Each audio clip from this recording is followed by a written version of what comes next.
Labour card थिले आपनको मिलिबो 1000 टंका कौन अच्छे अपडेट जानिबा वीडियोटी संपूर्ण देखंतु ता पूर्व जदि चैनल को सब्सक्राइब करना सब्सक्राइब मध्य करनियंतु।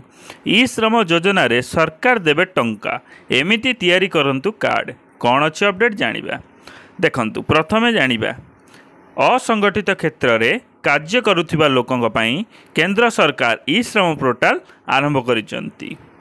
लोक माने भल मौलिक लाभ पाई। केंद्र सरकार यही अनुष्ठानिक क्षेत्र गुड़िकर लोकों पई कार्य करुचंती। एथिपाई एक योजना प्रस्तुत करा जायछि।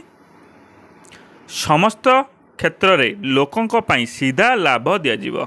जदि आपण एक असंगठित जिले में काम करुचंती तेबे एहार फायदा नेउथिबा लोक पाखरे एक ई श्रम कार्ड रहिबा उचित जहाद्वारा आपण ठीक समय लाभ पाई परिबे। ई श्रम कार्ड रे योग्यता उपलब्ध 16 रु 59 वर्ष मध्य व्यक्ति EPFO ESIC एवं NPS रो लाभ पाइबाकू चाहूचंती ई श्रम कार्ड पई आवेदन करि परिबे। ई श्रम कार्ड पई ऑनलाइन किपरि आवेदन करिवे जेकोनोसी व्यक्ति सहजरे निजकू ई श्रम पोर्टल नाम लेखाई पारिबे। एथिपाई आधार मोबाइल नंबर एवं बैंक सर्च करा जिवो। नाम लेखा संपूर्ण मागणा एवं एथिपाई सरकार कौनसी शुल्क आदाय करूनाहांती। थरे आपणक विवरणी आधार माध्यम रे जांच होई गले आपण ई श्रम पोर्टल नाम रही जिवो।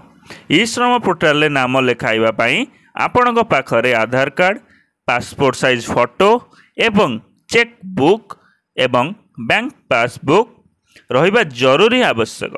थरे चेक करि सारिबा परे आवेदन फॉर्म पूरण करबाकू हेबो जहा फल रे आपण तुरंत कोनोसी त्रुटि संशोधन करि परिबे।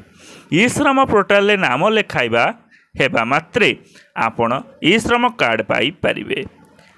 एहा आपणक आधार कार्ड रहिबा आवश्यक एवं एहा आधार सहित संयोग हेबा जरूरी।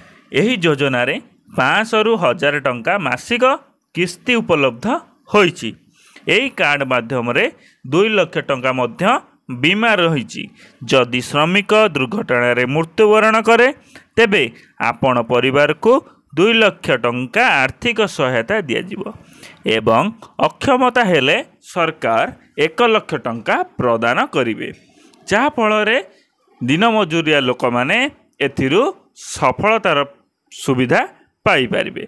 धन्यवाद। वीडियोटी यदि संपूर्ण देखचंती तेबे लाइक शेयर सब्सक्राइब कर दियंतु। आपण माने यदि किछि डाउट रहउची तेबे कमेंट सेक्शन ले कमेंट करंतु। जय जगन्नाथ।